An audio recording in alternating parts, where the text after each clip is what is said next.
You know what the greatest thing about America is, in my opinion? It's the Bill of Rights. Well, it's the Constitution. It's a great document.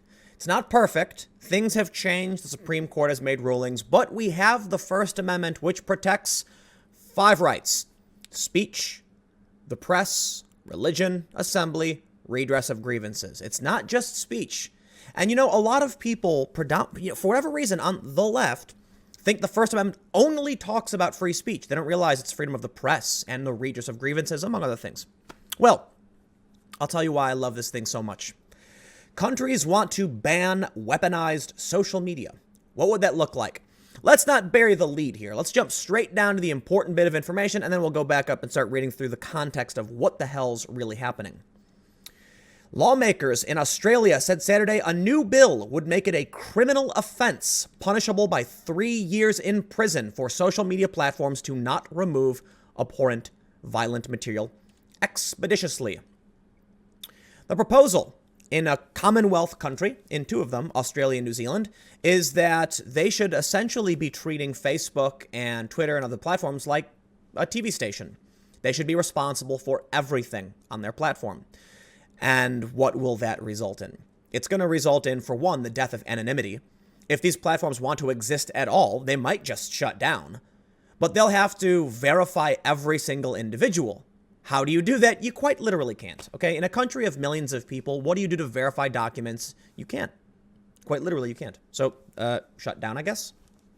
The scariest thing about it is that New Zealand has actually already charged people. They're banning information. They're blocking websites. They're censoring speech. You can't watch a video anymore. I get it. The video of what happened down there, it's terrifying. But isn't that your choice to make as an individual? Well, let's read some of this story. What if live streaming required a government permit? And videos could only be broadcast online after a 7-second delay? What if Facebook, YouTube, and Twitter were treated like traditional publishers, expected to vet every post, comment, and image before they reach the public? Or like Boeing or Toyota, held responsible for the safety of their products and the harm they caused? Okay, there's a problem with that statement first and right away. What harm? Words. Okay, I guess if someone incites to violence directly, and then someone takes the specific action as directed by that violence, you could hold someone but what do you do? If someone tweets, you could tweet right now something inciting violence. And when will Twitter even notice it? The only thing they're talking about doing here is just basically shutting down all these platforms. Now, in the US, we have something called Section 230 of the Telecommunications Decency Act. And what you'll end up seeing is groups like the Electronic Freedom Frontier, EFF, and other, left-wing activist organizations saying, why would anyone want to change Section 230? See what happens when you don't have it? They're basically going to shut these platforms down because they have to be responsible for everything that appears on their platform. But there's a difference. Section 230 also grants these platforms like Twitter the right to curate content and still not be publishers. This is a hybrid position that is wrong. Twitter should not be responsible for what everyone posts on their platform. Agreed. But in my opinion, when Twitter then starts banning one form of content and not another, then they should be responsible because they're effectively publishers by omission. Look at it this way. What if I said, I'm going to make a news website and anyone can publish to it? Except here's the huge list of rules. And the only rule that, basically after a million rules, I have one position that basically the only content that can be posted is content that lies about a certain person. You see what I'm saying? So look, I'll put it this way. If you go on Twitter and you lie about somebody, that's libelous. It's defamation. You can be sued if they can prove it. And Twitter is not responsible for that lie. But Twitter curates certain content. So imagine if, let me try and simplify the argument. Imagine Twitter said, the government said to Twitter, you're not responsible for any of the content on your platforms because you're a platform, not a publisher. Twitter then says, our platform allows you to post in 3 colors. Everyone finds red offensive. And Twitter says, okay, we're going to ban red and green so you can only post blue. Twitter is now a publisher by omission, only allowing one kind of content to be posted. So if I were to launch a newspaper, I could claim I'm not responsible for the libel. I don't allow anyone to write anything unless it disparages a particular individual, but that's not me writing the content. You see what I'm doing? So Twitter is choosing what can be allowed. They're not writing it themselves, but how is that different? It's publishing by omission. They have an editorial stance. And now Twitter is talking about, if you watch this is like kind of an addendum to my main channel video. Twitter is talking about labeling tweets that break the rules. That is clearly an editorial decision. They are going to add content. That's editorial. Let's talk about this too. YouTube. YouTube is adding Wikipedia posts to certain videos. That's editorial content. If YouTube says we are not adding any information, okay, you're a platform. But YouTube has become a publisher, period. I don't even say you can argue against that. If YouTube wants to put information alongside certain videos, then they are editorializing. Okay, they are, as a company, injecting a comment into content. Be it when they say this is funded by the public. Okay, you don't do that on every video. You don't show where every video gets their funding from.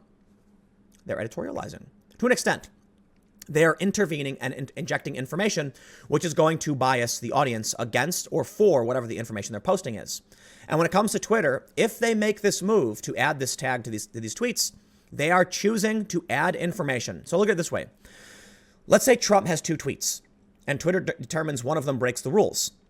Twitter then adds their own personal comment. Hey, we think this tweet breaks the rules, but the tweet stays up. That's Twitter adding information to a Trump tweet, and it's Trump's audience sending, it's Trump's reach that is going out to these people. If Twitter put on their blog post, we think Trump's tweet breaks the rules, okay, that's different. But no, they actually want to label the tweets themselves, entirely editorial. They're talking about, so we'll work through some of the story. The story says, if the 2 countries move ahead, it could be a watershed moment for the era of global social media.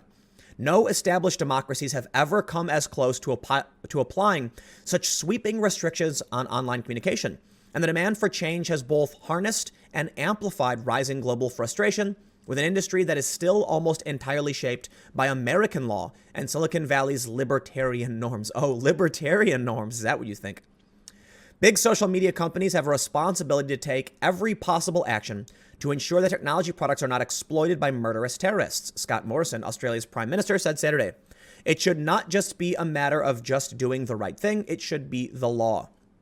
The push for government intervention, with a bill to be introduced in Australia this week, reflects a surge of anger in countries more open to restrictions on speech than the US, and growing impatience with distant companies seen as more worried about their business models than local concerns.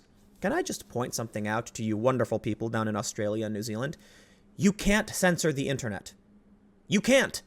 They banned social media in several countries and they still use them. China has banned some social media and they heavily censor the internet, and people still figure out to upload content. They can get in trouble for it, but they'll do it anyway. You can't stop the internet. You can't. That's the problem. Information security experts would love the ability to secure a system, but there's always a way to break in. It's just very, very difficult. The offensive capabilities of cyber in the area of cybersecurity, they evolve much more rapidly than defense. There are way more holes than there are ways to plug the holes. So here's what'll happen. Like with any prohibition, they'll stop the average person from engaging in a certain thing, but people who want to do bad things will do it anyway. Prohibition fails time and time again. Did banning marijuana stop people from smoking marijuana? It didn't. And now we're legalizing it like across the board. Did banning alcohol stop it? It didn't. And does banning guns stop the mass shootings? It didn't. And it still doesn't. Now, in the US, it's complicated. People like to claim that, but guns can be bought in one state and brought to another. Sure, I get that. The point is, Illinois, Chicago has crazy gun laws, and we still see rampant gun violence. The issue isn't necessarily guns, it's other cultural issues, and guns are just a tool they use that are very effective. What do we see now? Well, in the UK, they want to ban knives. I get it. It'll never stop, okay? It's cultural problems. What they're talking about doing here is, for one thing, makes literally no sense. It's reactive nonsense. It's emotional. I don't know. I'll do whatever I can think. Because think about what they're talking about down here, where they want to, it's a 3-year prison sentence. Where are we at? It's a 3-year prison sentence for failing to remove something expeditiously. There we go. Okay. Social media platform, not to remove it. You're going to put Facebook in prison? Like, how does that work? You're going to arrest Mark Zuckerberg? He doesn't live there. Are you going to arrest an Australian official who does this? I don't know. But there's one more quick note before I sign off on this video. Singapore is also taking action. They don't like the idea of fake news, so congratulations, Singapore. You'll have government-regulated information.